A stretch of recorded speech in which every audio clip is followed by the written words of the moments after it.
Good morning and welcome to Ray's Reflection, the Common Man's Bible Study.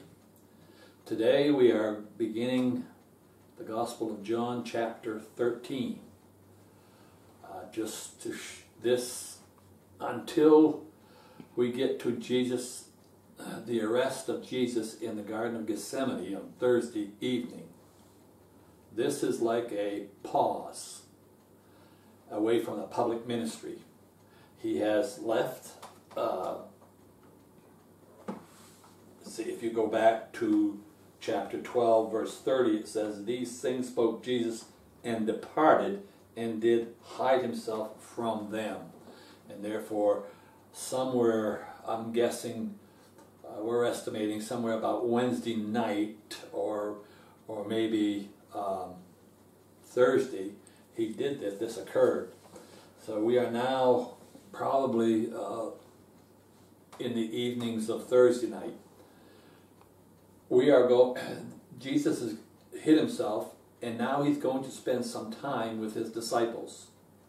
And he's going to prepare them for ministry after he has resurrected.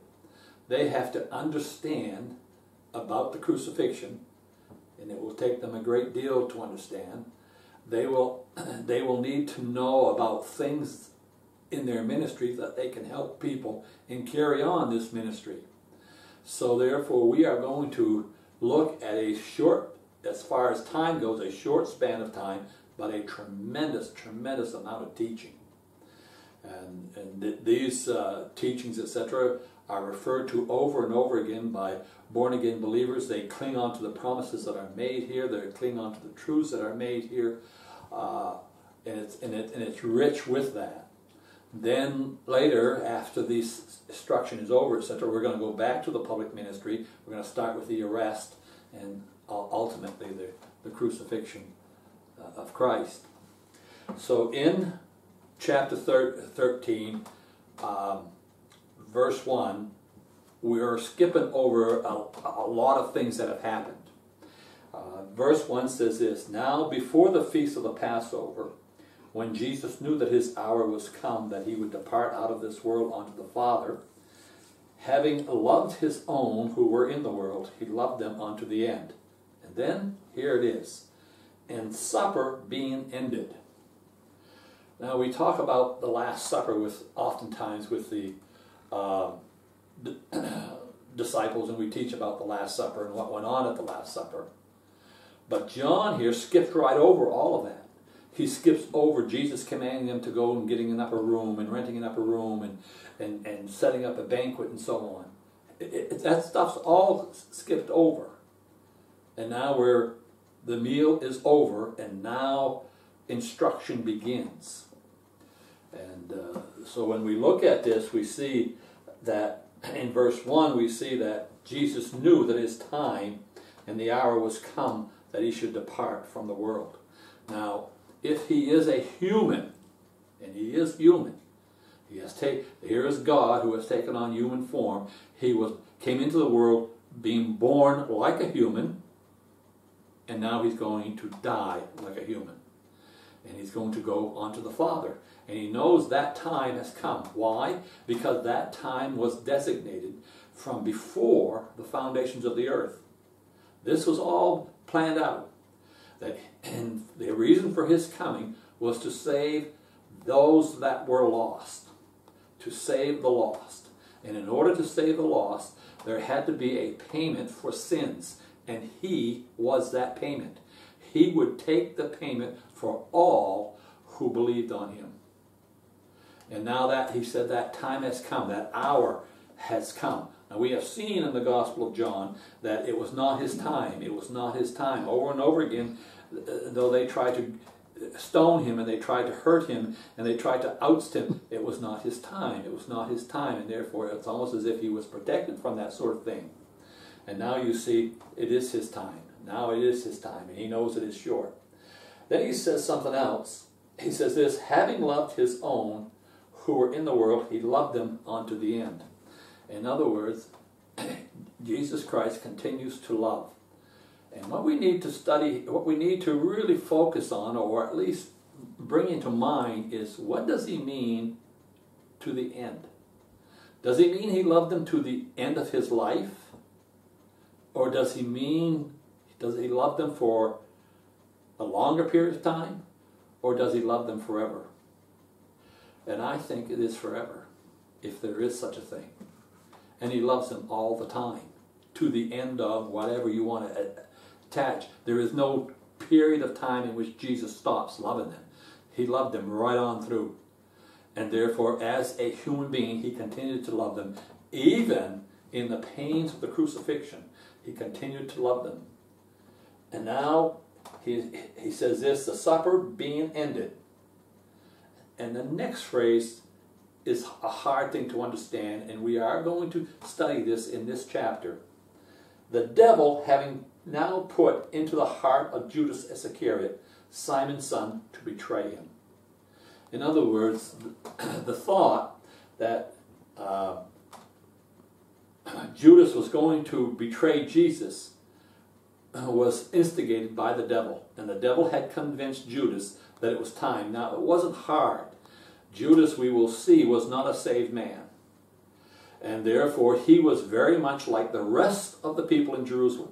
They expected the Messiah to come, and they expected him to set up his kingdom by getting rid of the Romans and liberating them. That's what the march into Jerusalem was all about, and the shouting, Hosanna.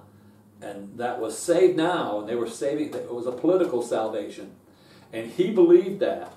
And when Jesus said he would be lifted up, or in their understanding, he would be crucified, he realized this was not the Messiah that he thought that was mentioned in Daniel chapter 7, the Son of Man. Because the Son of Man mentioned in Daniel chapter 7 had a dominion that went on forever. And his dominion shall be forever. That's what it says. And therefore he realized that I've attached myself for 3 years, a little more than 3 years, I've attached myself to a fake. And therefore he was going to betray Jesus.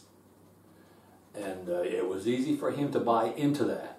Now we're going to see more activity and more statements made on that. And we'll come to that we'll cross that bridge when we come to those verses. Now, look what it says. Jesus, knowing that the Father had given all things into his hands, and that he had come from God and went to God. Now remember, all things were given to Jesus. Everything. You name it. And it was given to Jesus, and therefore he knew what he was going to go through. He rises from supper, and he laid aside his garments, and took a towel and girded himself. Now after he had poured the water into a basin and began to wash the disciples' feet and to wipe them with the towel with which he was girded. Now let us understand something, what you are looking at here. Let's first understand what Jesus is doing, overall Jesus is doing. In order to understand this properly, you have to literally go to verse 15 of this chapter. Go to verse 15. He says this, "For I have given you an example that you should do as I have done to you." Boy, what you're looking at is a physical example of a teaching. In other words, he is going to teach them a truth. The first truth he teaches them in this period, this period of time in which he pulls himself away from the public before he's arrested. First thing he teaches them by illustration. He's going to physically illustrate what he wants them to do. And they're not going to understand it. And he will have to explain what he has done. Now what he is doing physically, from a physical point of view, from a social point of view, all he is doing is what has been going on for years in the Jewish culture. You have to remember that they were wearing some forms of sandals, etc., so that as they walked in this desert type of land, their feet would get very dusty. So when they would come to a meal, you have to remember the meal is not as a picture that you have seen. The meal was more of a laying down, like a Roman kind of thing, where they laid down and they relaxed, and therefore their feet were exposed. And the last thing you'd want is someone with their dirty feet 2 inches from your face. And therefore, it was custom before the meal or after the meal or whatever, sometime along the way, to wash the feet. The servants would come and wash each feet because they had collected dust during the day. So now Jesus is washing his disciples' feet. And therefore it looks like, for all practical purposes, a social event. In other words, Jesus is doing what is customary. But he's going to teach them that this is not what the illustration means. And therefore he says this, now, then he cometh to Simon Peter. And Peter said unto him, Lord, dost thou wash my feet? In other words, Peter was saying, you're going to wash my feet? Here's the problem. Peter believed him to be the Messiah. What is the Messiah? What is God stooping to wash a human feet, especially his feet? He was a follower. In other words, in Peter's Jewish mind, and he has always had this from the time he was brought up, there were different statures in society. And therefore he was not in the upper stature, and he had placed Jesus there. And therefore he was much lower in the caste system. And therefore, what is someone who is higher than me doing washing my feet? The ones who washed the feet in the customary sense were always the servants. They were always the people below the master of the house. And therefore, here is the master of the house who's washing the feet. This is sort of backwards. The act of washing feet is a societal thing, but the fact that who is washing the feet is totally contrary to what he's used to. It's the menial person, it's the menial servant who washes the feet, and now you have the highest person in the room. And therefore, and understanding the spiritual aspect, you have the highest person in the universe, stooping, literally abasing themselves to wash the feet of this human. And this is what Peter's statement is all about. He's saying, Lord, dost thou wash my feet? In other words, you got this backwards, Lord. It is I who should be washing your feet. And verse 7 says this, Jesus answered and said unto him, What I do thou knowest not now, but thou shalt know hereafter. In other words, what I am doing, you don't know. In other words, Peter knew about the social aspect of washing feet. He knew that was customary. So Jesus is not talking about that. So the act that Jesus is doing is not a societal thing. You cannot understand it through the physical. He is doing a spiritual thing. And we need to understand what that spiritual thing is, or else we miss the washing of feet. Today, many churches have this, quote, rite. And I spell that R-I-T-E, this ritual of washing feet. And they think they are humbling themselves. And because they do it, etc., this is not what was intended. This is not what was intended by this act. It was not to set up a ritual in the church. But yet a ritual does exist. Mankind has made a ritual. That's not what it was here for. And he's going to tell Peter. Peter said unto him, Thou shalt never wash my feet. In other words, whoa, whoa, whoa. I'm not going to break the society's structure. The master doesn't wash the feet of the guest. The servants do. And then Jesus answered, If I wash thee not, thou hast no part with me. Now he's going to explain that, so I'm going to move on down. Simon Peter said to him, Lord, not my feet only, but also my hands and my head. In other words, Peter wanted a relationship with Jesus. And if he would not allow Jesus to wash his feet, then Jesus would have no relationship with him. And the relationship was so demanded that he wanted it so badly that Peter ignorantly said, Wash me all over. Wash everything. Give me a bath. And then Jesus said in verse 10, He that is washed needeth not except to wash his feet, but is entirely clean, and ye are clean, but not all of you. Here is the picture. here is the instruction. What he is teaching is he is teaching a picture of salvation. A picture of having a relationship with God. And what a statement that was given to Peter. What confirmation of salvation. Washing all over is the initial act of salvation. And therefore, when Jesus says to Peter, he says, he that is washed needeth not except he wash his feet, but he is entirely clean. And he says, you are clean. In other words, you have been cleaned all over. All you need now is to wash your feet. Here we go with salvation. Here's what salvation is. The moment you get saved, you are washed entirely clean. But remember, you are still in the world.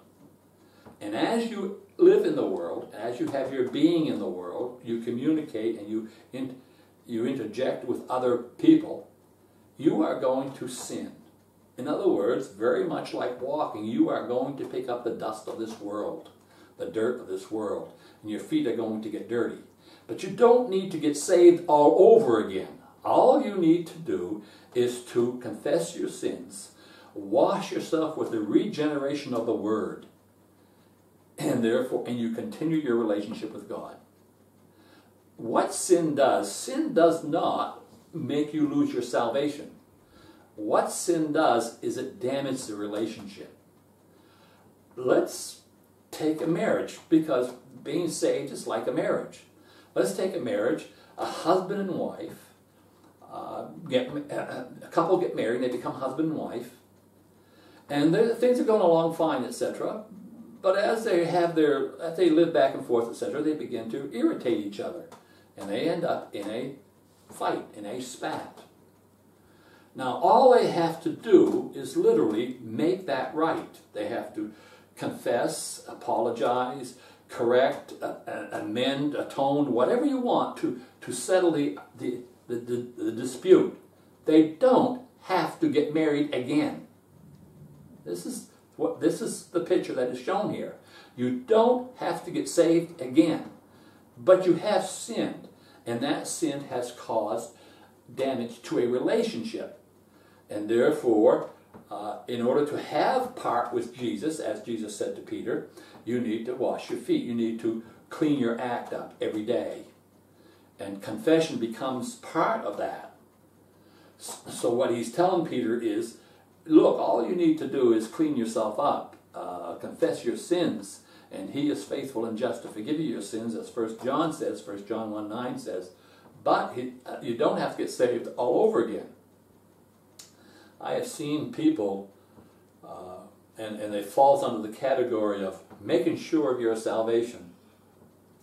I have seen people who have sinned, they're saved, and they sin so grievously that they begin to feel they're not saved. After all, a saved person couldn't commit or do this sort of act or do this sin.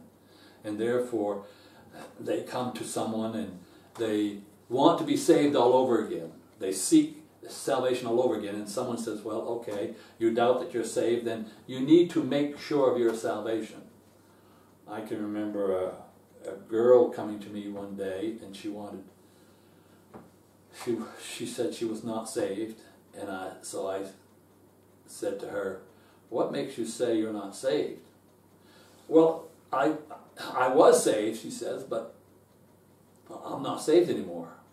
And I said, when did you think you were saved?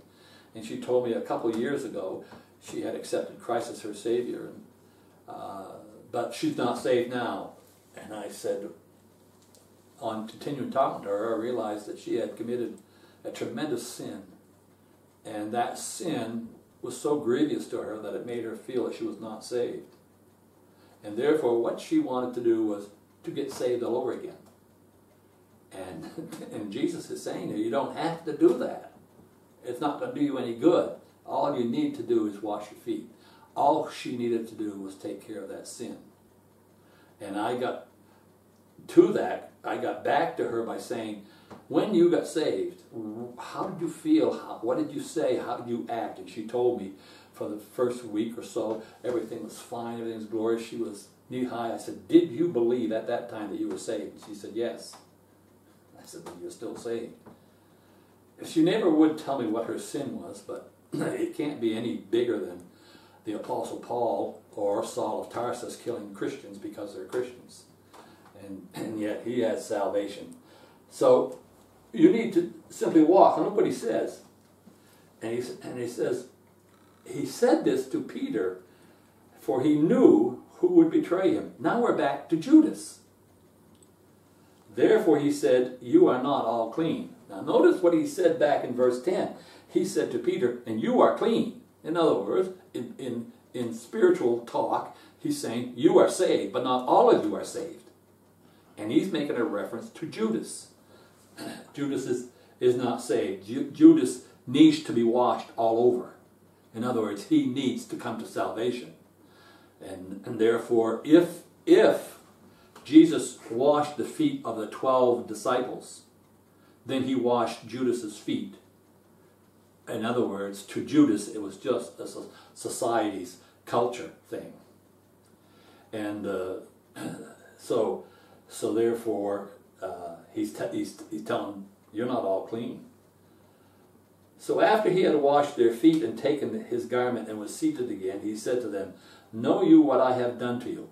Do you know what I've done to you? And of course, they never related between the physical, social, cultural thing and the spiritual thing. He said, you call me Master and Lord, and you say, well, for so I am. In other words, you call me and you talk the right thing. You talk the talk. Now you're going to have to walk the walk. It says this, if I then, your Lord and Master, have washed your feet, you should also wash one another's feet. Now what was the feet washing? The feet washing represented spiritually a cleaning of the daily sins that you pick up in the world as you have your being in the world. And he's saying this, you ought to wash one another's feet. In other words, the job of Christians is to help other Christians deal with their sins, overcome their sins. Well, how do you do that? Well, the first thing you do is you forgive them if for any offenses they cause you. And you ask for their forgiveness for any offense you caused them. Then if they are burdened by sin and so on, then you come alongside and you help them bear their burdens. In other words, you help them grow. You help them grow in the Lord. And this is what he is saying. You're going to help each other clean up your act in the day. You're going to keep each other strong. And he said, for I have given you an example. In other words, what I have shown you is an illustration. It is an illustration of what you're going to do every day. And he says this, verily, verily, I say unto you, the servant is not greater than his Lord, neither he that is sent greater than he that is sent him. Oh, you need to keep this in mind. If you are going to be a servant, if you are going, if you are going to be a leader of men, then the first thing you better do is be a leader and be a servant. Because if you are going to represent Jesus Christ in this world, and I don't care whether it's an official title or whether it's in around your home, if you are going to represent Jesus Christ, he is your Lord and Master, and you are not greater than him. And if he stooped to wash the lowest in your society, to wash the lowest in your environment, to wash the lowest and meanest of a person, then you need to stoop and do the same. This is what he is saying. And therefore, if you are going to do this, then you must have as a motive the very first thing that was mentioned in verse 1. He loved them unto the end. And therefore, you must love your fellow believer. You must love each other to the end. And so many people just don't understand that concept. And it's a sad concept. And then he says this, if you know these things, happy are you if you do them. In other words, it is one thing to know something. It is one thing to know what is right and to know what to do and correct. And he's saying this, you will be blessed if you do these things. Happy are you, or blessed are you, if you do these things. Have you ever met anyone that seemed to need your help, that seemed to need a hug from you, an encouraging word, a prod to move them along, some basic instruction to help them decide what to do right or to do wrong? Do you ever meet anyone like that? And the answer is yes, I think we all have. And did you fail to give them what they needed? Did you fail to even attempt to give them what they needed? Here's the catch. When you walked away and you reflected on that moment, there was no happiness, was there? You did not feel blessed. You feel like a complete failure. And it's happened to me, and when I felt that way, I immediately washed my feet. I had Jesus wash my feet. I immediately confessed that sin. And I know a man who offended me terribly, and he came to me in a pompous attitude as if he was going to help me, and I told him I didn't need his help. I said, you had an opportunity and you didn't take it. And 3 hours later I saw him, and he came to me, and when he came to me and asked for my forgiveness, there was tears running down his cheek. He was so sorry for what he had done, because he walked away. He realized he had an opportunity to help, to fix the situation, and he didn't take it. And now for 3 hours he literally must have been torn apart inside. He was not happy, as Jesus says here. He was torn apart, and he came to see me begging for my forgiveness, and we became the greatest of friends. We became literally each other's mentor. I cherish that man, because I always think the greatest Christian that I've ever met are those who can say they're sorry. Not those who can preach well or teach well or are held to high esteem. I think it's those who reach down and say, I have offended you, I'm sorry. Or reach down and, can I help you? I understand your demise. I've been in the same situation. I understand. They bear each other's burdens, and I think in that we learn the lesson of the feet washing. So churches that have the ritual of washing the feet may look good, but it does nothing spiritually. The spiritual aspect is helping another believer clean up his act, get himself right with Jesus. That is what is meant by this illustration. That is what he's talking about. Well, I'll leave you there, and until next time, I wish you Godspeed from on Victory's side. We'll see you next week.